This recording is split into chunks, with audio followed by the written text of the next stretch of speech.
হঠাৎ করে রেডি হয়ে আজকে কোথায় গেছিলাম? হাই, আমি কোয়েল। 30 ডেজ মিনি ব্লগ চ্যালেঞ্জের আজকে হচ্ছে ডে 22। তো সকালবেলায় ঘুম থেকে উঠে আজ একটু ছাদে গেছিলাম। কারণ গাছগুলোকে অনেকদিন জল দেওয়া হয়নি। তাই ভাবলাম একটু জলটা দিয়ে আসি, নাহলে গাছগুলোর অবস্থা মানে বেহাল হয়ে যাবে। তারপর রেডি হয়ে বেরিয়ে পড়লাম। কোথায় গেলাম, কিসের জন্য গেলাম এটা তোমাদের পরে বলব। সূর্যি মামা ৭ দিন পর এত রোদ দিয়েছে যে আজকে বাইরে বেরোনোই যাচ্ছিল না। যার কারণে এই ওড়নাটাই ছিল আমার সম্বল। তাই ওড়নাতে ঢেকে ঢুকে গেছিলাম বাইরে।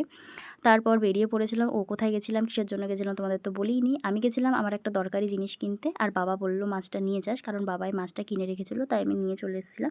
আর বাড়ি এসে ব্রেকফাস্টটা করে নিলাম। আর আজকের ওয়েদারটা একটু মানে ভালোই ছিল। ১ম এ আমি যখন গেছিলাম তখন খুবই রোদ ছিল। তারপর দেখেই মেঘলা হয়ে গেছে আকাশ।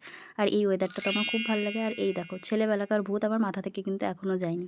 ছোটবেলায় জানো তো এইগুলো নিয়ে খুবই খেলা করতাম। আর এখনো পর্যন্ত আমার এগুলো নিয়ে খেলা করতে খুব ভালো লাগে।